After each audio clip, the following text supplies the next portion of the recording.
Hello, आपका स्वागत है पुनर्जन्म की एक नई कहानी में। तो चलिए शुरू करते हैं। क्या इंसान दूसरा जन्म ले सकता है? पुनर्जन्म की सबसे हैरत अंगेज कहानी। वो गांव जहां अमीर गरीब, युवा बुजुर्ग सब एक ही तालाब के किनारे शाम बिताने आते थे। वहां के लोग कहते थे कि जीवन एक गोल चक्कर है, न तो कुछ नया है न कुछ पुराना। पर जब तक तुम्हारे अपने अनुभव ना हो, वो बातें कहावत से ज्यादा कुछ नहीं लगती। ये कहानी उसी गांव की है, और उस एक आदमी की जो दो जिंदगियां जीने के बाद भी यही प्रश्न लिए फिरता रहा, क्या इंसान सच में दूसरा जन्म ले सकता है? राम का जन्म इसी गांव में हुआ था। नीले खुले आसमान, खेतों की हरियाली, ढलती शाम की मिट्टी महक और गायों की घंटियों की धुन में पला बढ़ा था। पर उसकी आंखों में हमेशा कुछ अलग चमकती बेचैनी बसती थी। अक्सर वो अकेले तालाब किनारे बैठकर पानी में अपने चेहरे को देखता और सोचता कि ये मैं कौन हूं? क्या मैं पहले भी कभी कहीं रहा हूं? एक दिन उसकी दादी ने चांदनी रात में उसे पास बुलाकर कहा कि कुछ यादें ऐसी होती हैं जो इस जन्म की नहीं लगती, उनमें कुछ सच होते हैं और कुछ पहेलियां। राम बड़ा हुआ, कॉलेज पहुंचा, दर्शन और इतिहास पढ़ा और पुनर्जन्म से जुड़ी अनेक कहानियां सुनी, पर वो केवल सिद्धांत था। असली बदलाव तब आया जब उसकी मुलाकात आभा से हुई।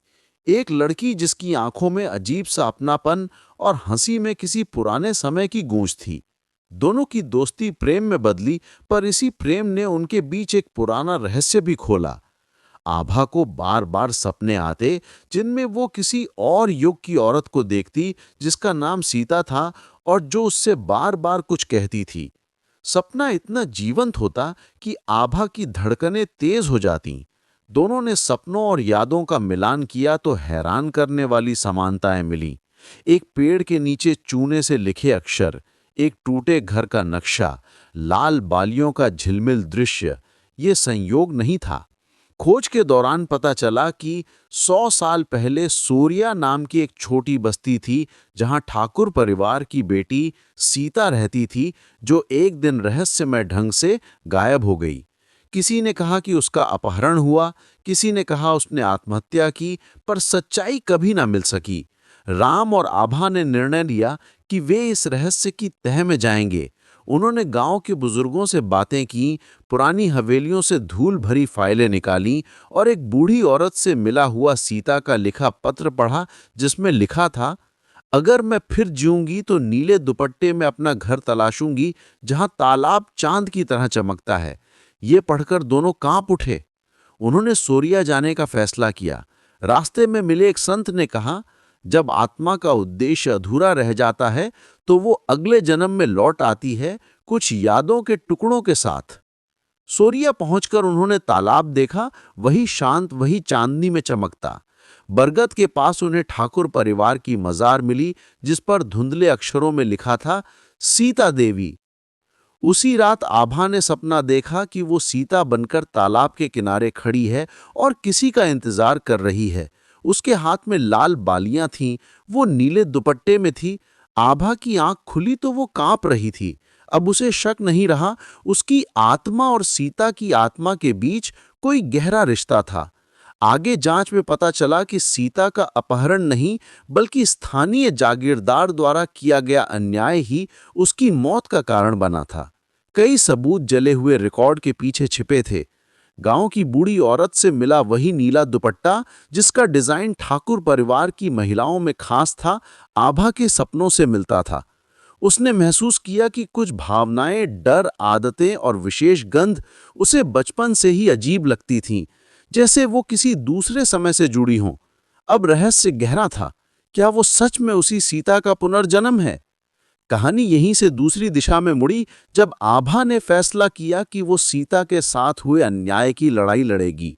उसने गांव के वकील कुंतल से बात की और पुराने जमाने के मामले को दोबारा खोलने की जिद की। शुरुआत में लोगों ने इसे पागलपन कहा, पर जब साक्ष्य सामने आने लगे, पत्र, दुपट्टा, पुराने दस्तावेज, तो सबका दिल बदलने लगा। अदालत में एक पुराना दस्तावेज मिला जिसमें आग के दिन का रिकॉर्ड लिखा था, जिसमें जागीरदार के अपराध का स्पष्ट उल्लेख था। ये साक्ष्य भारी था। जागीरदार के वंशज को अदालत में माफी मांगनी पड़ी, ठाकुर परिवार की जमीन लौटाई गई, गांव में न्याय हुआ। पर असली जीत आभा की आत्मा के भीतर हुई, जो पीढ़ियों से एक अधूरी तड़प लिए खिर रही थी। वो अंतिम क्षण थे जब जीवन में कुछ नया प्रवेश करता है। अब जहां पहले शांति थी, वहां आज एक और नई कहानी जन्म ले रही है। ऐसा लगता है कि पुराने अनुभव भविष्य की राहों को रोशन कर रहे थे। सीता का बदला हुआ जीवन आभा के जीवन में जीता जागता पुनर्जन्म बनकर उभरा। पर राम अब भी सोचता है कि क्या वो आत्मा कभी लौटकर नहीं आती जिसे दुनिया इंतजार कर रही है? क्या ये खेल खत्म हो जाता है या फिर चलता रहता है? राम ने कहा कि जीवन दो पलों का खेल है, एक उदास चेहरा और एक हंसी अक्षर। इस कहानी के बाद उसकी आंखों में सबसे ज्यादा नमी तब आई जब उसने महसूस किया कि सच में कुछ ऐसी चीजें होती हैं जो लफ्जों से ज्यादा कह जाती हैं। ये कहानी इस असमंजस के साथ छोड़ जाती है कि एक याद दूसरे की वली होती है। मुकदमे के बाद आभा के भीतर एक शांति उतरने लगी। सपने कम होने लगे, मानो आत्मा का बोझ उतर गया हो। उसने समझा कि पुनर्जन्म का अर्थ केवल देह बदलना नहीं, बल्कि अधूरे कार्यों और अधूरी भावनाओं का लौटना है, जिन्हें पूरा होने तक चैन नहीं मिलता। राम और आभा ने तालाब किनारे एक छोटा स्मारक बनवाया, जिस पर लिखा था, उन आत्माओं को समर्पित जो न्याय के लिए लौटती रहीं। धीरे धीरे गांव में लोगों के नजरिए भी बदले। वे पुनर्जन्म को डर या अंधविश्वास नहीं, बल्कि जीवन की निरंतरता मानने लगे, जहां आत्मा अपने कर्मों का हिसाब पूरा होने तक रुकती नहीं। कभी कभी गांव में नए जन्मे बच्चों की आंखों में लोग पुरानी झलक खोजते और मुस्कुराते, पर अब वे इसे रीत या भय नहीं, बल्कि एक अवसर मानते। आभा ने एक शाम राम से कहा, अब मुझे समझ आया कि आत्माएं क्यों लौटती हैं। जब दिल में कोई अत्यंत प्रबल इच्छा या अधूरा दर्द बच जाता है, तो जन्म बदल जाता है, पर वह इच्छा नहीं बदलती। राम ने कहा, और अगर हम फिर जन्में तो शायद इस बार और बेहतर करेंगे। समय बीतता गया। तालाब की चांदनी वैसे ही रही।